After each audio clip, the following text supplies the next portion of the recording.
देता। देखिए, मैंने पहले ही आपको ये बता चुका था कि भाई बरसात में कोई अतिक्रमण नहीं होता है, ये कानून है करके, लेकिन इसके बावजूद भी जिस धड़ल्ले से तोड़फोड़ की जा रही है, मेरा एक सवाल महानगर पालिका से ये है कि आपने तोड़ दिए हैं, अब कुछ ऐसे तोड़फोड़ हुई है जिसको 1 महीने के करीब हो गया है, आपने रोड का काम शुरू किए क्या?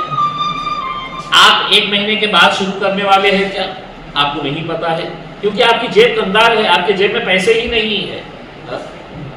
तो अगर आपके जेब में पैसे नहीं है तो ये लोगों को आप इतने सालों से जो वहां पर अपना घर कारोबार चला रहे थे, आप कह रहे हैं कि साहब बगैर परमिशन के बने हैं, तो आप गांधी जी के बंदर बन के क्यों बैठे हुए थे कि आपने आंख पे पट्टी बांध लिए थे, आपके अधिकारियों ने कुछ सुना नहीं था, कुछ देखा नहीं था करके? इतने सारे इलीगल कंस्ट्रक्शंस बनने कैसा दिया आपने?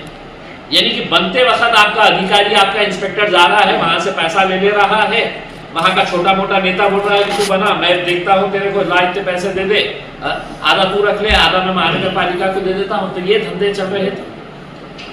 अब अचानक आपको हजारों की संख्या के अंदर है तो सब इलीगल, परमिशन नहीं है करके, तो आप क्यों सो रहे थे इतने साल तक? आपने क्यों बनने दिया है? और अगर आपके पास पैसा नहीं है, अब आप जा रहे हैं नितिन गडकरी साहब के पास कटोरा लेकर कि साहब हमको रोड बनाने के लिए पैसे दो, हमने पूरा रोड के लिए तो घरा तोड़ डाले, कारोबार तोड़ डाले। अब आप मुख्यमंत्री के पास जा रहे हैं, कब देने वाले, कितने देने वाले, किसी को कोई नहीं पता। फिर पैसा आने के बाद टेंडरिंग प्रोसेस होगी, बड़ा टेंडर निकलेगा तो तकरीबन नहीं भी बोले तो पूरा प्रोसेस कंप्लीट करने के लिए 1.5 से 2 महीने लगेंगे। यानी कि आप बरसात का महीना जून से लेकर सितंबर, आप तोड़फोड़ कब कर रहे हैं? जुलाई के अंदर कर रहे हैं। अगस्त, सितंबर, अगर और 2-3 महीने अगर आप रुक गए होते और उसके बाद लोगों को कह दिए होते कि हम अक्टूबर में किसी का नहीं सुनने वाले हैं, हमारे पास रोड के पैसे हैं, हमने टेंडर प्रोसेस कंप्लीट करके रखा है, जिस दिन तुम्हारा घर टूटेगा उसके 8 दिन के अंदर है तो हम अपने रोड का काम शुरू करवा देंगे करके, तो लोग भी आपका साथ कोऑपरेट करे होते। लेकिन ऐसी गुंडागर्दी की साहब फौज फाटा लेके जाओ, पुलिस को भी कोई काम नहीं रहा है उसका, पुलिस वाले भी लगे हुए हैं, इनकी फौज फाटा 50-50 बुलडोजर, उसके रील भी बनाए जा रहे हैं कि कैसे जा रहे हैं करके। तो ये सरकारी गुंडागर्दी से कहते हैं। इसके पीछे एक बात जो समझ में आई साहब, गुंडागर्दी को लेकर कलेक्शन करने का काम चल रहा है, नासिक, मुंबई, नवी मुंबई, भिवंडी, इस तरह भी सब तरह इलेक्शन का खर्चा निकालने का ऐसा प्रावधान नहीं, इलेक्शन का नहीं है, लाडली बहनों का कब तक लाड़ करने का है करके उनको समझ में नहीं आ रहा है। इलेक्शन खत्म हो गया है, हमने पहले भी कहा था कि लाडली बहनों का लाड़ जो है वो इलेक्शन तक रहेगा करके, लेकिन अब महानगर पालिका का इलेक्शन आने वाला है तो लाडली बहनों का और थोड़ा सा लाड़ करना पड़ेगा। उसके लिए पैसे लाएगा कहाँ से लेकर आए पैसे? जो पैसा जनता के बीच में जाना चाहिए था वो मंत्रियां बैग में भर कर है तो सिगरेट फूकते बैठे हुए थे, तो वो पैसा जो है जो जनता के बीच में जाना चाहिए वो जनता के बीच में जा ही नहीं रहा है। तो अब कैसा जमा किया जाए? तो चलो दादागिरी करके है तो तोड़फोड़ करके गुंठेवारी के हिसाब से जमा करेंगे, टैक्स के नाम से जमा करेंगे करके। भाई इसको आपको तोड़फोड़ करने की जरूरत नहीं, आपको इस तरह से तोड़फोड़ करके है तो लोगों का गला दबा के उनके कनपट्टी पे बंदूक रख के पैसा जमा करने की जरूरत नहीं थी। आप हर वार्ड के अंदर जाना था, गुंठेवारी के अंदर लोगों को ऑफर करना था, पैसे देना था, काम जारी रखना था। कार्रवाई में भेदभाव का आरोप लग रहा है, पैसे वालों के ऊपर कार्रवाई नहीं हो रही और गरीब लोगों की घर। देखिए, कुछ प्रॉपर्टीज की डिटेल्स हमारे पास भी आई है और मैं जाती तौर के ऊपर हर एक एरिया के कहाँ पे किस किस को छोड़ा गया है करके इसकी पूरी डिटेल्स हम जमा कर रहे हैं। और यकीनन हम भी जाएंगे कमिश्नर साहब के पास, राहुल साहब के पास जाएंगे और उनको बताएंगे कि साहब ये क्यों, तो जवाब उनसे भी तलब किया जाएगा करके। और अगर उनके ऊपर कार्रवाई नहीं होती है, हमारा ये कहना है कि अगर गरीबों पर कर रहे हैं आप तो फिर अमीरों को छोड़ने का कोई वजह नहीं है। फिर ये मत देखिएगा कि कौन कितना बड़ा धन्ना सेठ है करके। सरकारी प्रॉपर्टी में बाधित हो सरकार ठीक है ना, सरकारी प्रॉपर्टीज के लिए उनका खुद का अपना डिपार्टमेंट होता है। रोड जब टूटेगी, अमीरों की, गरीबों की, सबकी मिलेगी, तो सरकारी डिपार्टमेंट्स को भी अंदर जाना ही पड़ेगा, उनकी दीवार भी तोड़नी पड़ेगी, इसलिए इनको वो सब तोड़ा है। तो हम यकीनन नजर रखेंगे। आपके जरिए भी हम पूछना चाहेंगे कि अगर आपकी नजर में कोई आता है कि साहब ये लाइन तक खींचा गया है लेकिन ये प्रॉपर्टी छोड़ दी गई है करके। मनपा बार बार ये कह रही है कि हाई कोर्ट का ऑर्डर है, लेकिन हाई कोर्ट का ऑर्डर मनपा बताने के लिए तैयार नहीं है। जब बार बार उनसे पूछा जा रहा है कि हाई कोर्ट का एक्चुअल ऑर्डर क्या है, कोई वकील का ये मानना है, किसी वकील का, कि हाई कोर्ट का जो ऑर्डर है वो एक व्यक्तिगत ऑर्डर है, उसको मनपा आड़ बनाकर पूरी कार्रवाई कर रही है। मैं तो महानगर पालिका से ये ऑर्डर भी पूछना चाह रहा हूँ कि कौन से हाईकोर्ट ने आपको वो ऑर्डर दिया था कि इतने सारे इलीगल घर बनाने दो करके, इतने साल तक आप जो इतने सारे इलीगल कामों को चलने दिए, तो वो कौन से हाईकोर्ट के आदेश के हिसाब से दिए थे? और अगर हाईकोर्ट का है तो फिर हाईकोर्ट के ऊपर सुप्रीम कोर्ट के भी तो वो ऑर्डर्स हैं जिसके अंदर साफ कहा गया है, गवर्नमेंट ऑफ महाराष्ट्र का सर्कुलर है, मेरे पास अभी नहीं है, गवर्नमेंट ऑफ महाराष्ट्र का सर्कुलर है जिसके अंदर साफ लिखा हुआ है कि किसी भी तरह का कोई अतिक्रमण, कोई तोड़फोड़, कोई बुलडोजर जो है वो बरसात के मौसम में नहीं करना चाहिए।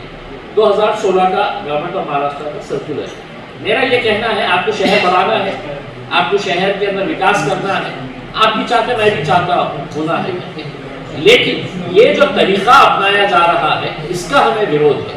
हरसूल का उदाहरण ले लीजिएगा, पिछले साल है तो पूरे हरसूल को है तो तोड़ के है तो 100 फीट का कर दिया गया, 100 मीटर का कर दिया गया, लोगों ने है तो उसके बाद है तो अपना एक छोटा घर बना लिए, जितना बचा था उसके अंदर अपनी दुकान शुरू कर डाले। फिर एक दिन अचानक है तो 8 दिन पहले है तो रिक्शे के अंदर माइक लेके घूम रहे कि अब हम आ रहे हैं, उनको और 100 चाहिए करके, आपने का मजाक लोग बना के रखे हुए हैं। आप कभी भी जाएंगे कुछ भी बोलेंगे कि हमको इतना है करके। आपने पेपर के अंदर ऐड देना चाहिए था कि साहब बाईजीपुरा के अंदर ये गली के अंदर इतने फीट का रोड रहेगा, इतने मीटर का रहेगा, हरसूल के अंदर इतने मीटर का रहेगा, जालना रोड इतने मीटर का रहेगा। किसी को कुछ नहीं पता, आप जा रहे हैं अपनी मर्जी के हिसाब से, तो कोई तो ज्यादा स्प्रे मारता है, ये 16 फीट, कोई 14 फीट, ये 5 फीट, ये 6 फीट करके। तो आप समझ रहे प्रोसीजर के जरिए, और इतनी उतावले क्यों हो रहे हैं भाई? क़यामत आने वाली है, खत्म होने वाले हैं, आप पूरे के पूरे, क्या वजह है कि आप इतने सालों से ये सब चीजों को देख रहे थे अपनी आंखों से, और अचानक एकदम आपके अंदर कौन सा कीड़ा आ गया है कि नहीं साहब अब तो पूरा शहर को गिरा के फेंक डालने का है हमारे को करके। सीएम लेवल पर चल रहा है। अगर इम्तियाज जलील बोल रहा है तो इतने सारे ये जो आमदार बैठे हुए हैं इनको शर्म नहीं आ रही है कि अपने लोगों के लिए आवाज उठाए करके?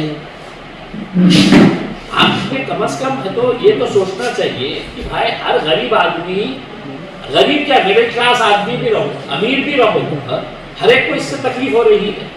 आपने सितंबर के बाद है तो अक्टूबर के अंदर अब आपके पास पैसे नहीं है, अब आप देख लीजिएगा उसमें, अब आप रोड शुरू करवाइएगा, जो रोड तोड़े हैं आप शुरू करवाइएगा, अपना घर बेचिएगा, अपने ऑफिस से क्या क्या बेच सकते हैं बेचिएगा, लेकिन काम शुरू करवाइए, क्योंकि आपने लोगों को रोड पे लाने का काम किया। इसमें लोक प्रतिनिधि भी खुलकर सामने नहीं आ रहे हैं और मनपा की तरफ कोई जो है अपना गुस्सा जाहिर नहीं कर रहा है, तो इसमें आपको क्या लगता है?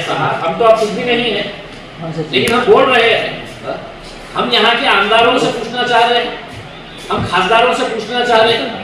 अरे खासदार तो इतना पावरफुल है कि सुबह है तो शराब की दुकान का एप्लीकेशन देता है और हरकत में आ जाती है पूरी गवर्नमेंट मशीनरी। इतना पावरफुल खासदार रहने के बावजूद भी वो एक नीति क्यों नहीं ले रहे हैं साहब? तो मेरा ये है कि लोक प्रतिनिधियों में भी है तो इसके ताल्लुक से हम विरोध नहीं कर रहे हैं, आपका जो तरीका है काम करने का हम उसके ऊपर अपनी नाराजगी जता रहे हैं। अगर आपको डेवलपमेंट प्लान के अंदर आया है तो डेवलपमेंट प्लान क्या है, कौन से इलाके की कौन सी रोड, 4 बाजार से चंपा चौक जाएंगे, हम रोशन गेट से आने वाले हैं, लोग रात में सो नहीं रहे हैं साहब, लोगों की नींद हराम हो चुकी है कि साहब का बुलडोजर आ जाएगा करके। आप प्रोसीजर हमारा यही कहना है कि आपने जिस प्रोसीजर के जरिए 70% इलाकों के अंदर जाके आपने तोड़फोड़ कर डाले, अचानक अब आपको क्या हो गया है कि अब आपको समझ में आ रहा है कि पेपर जाके चेक करने का, तो ये रवैया क्यों बदला है आपका, ये भी है तो कमिश्नर साहब ने हमको बताना चाहिए। अभी हरसूल से मैं आ रहा हूँ, वहाँ पर मंदिर है, 2 मस्जिदें हैं, एक जो है डॉक्टर बाबा साहब अम्बेडकर का वहाँ पर पुतला है, बुद्ध विहार है। वहाँ के लोगों का ये मानना है जब तक हमको पैसा नहीं मिलेगा हम यहाँ से हटेंगे नहीं, और कई दलित समाज के लोगों ने तो आत्मदान की भी धमकी दी है। तो आपको नहीं लगता कि शहर का वातावरण कहीं ना कहीं खराब हो रहा है इसकी वजह से? देखिए, अगर डेवलपमेंट प्लान के अंदर कोई धार्मिक स्थल आता है तो खराबे कानून उसके लिए भी बड़े क्लियर स्पेसिफिक दिए गए। हम भी नहीं चाहते हैं कि लॉ एंड ऑर्डर का कोई इशू आए करके उसमें। मैं तो लोगों से यही अपील करूँगा कि जिस किसी का भी धर्म का अगर कोई धार्मिक स्थल अगर आ रहा है, उस एरिया के, उस मस्जिद के हो, मंदिर के हो, जिम्मेदारों ने बैठना चाहिए और उसके ऊपर क्या रास्ता निकल सकता है करके ये सोचने की ज़रूरत है। हमारे लिए ठीक है बात।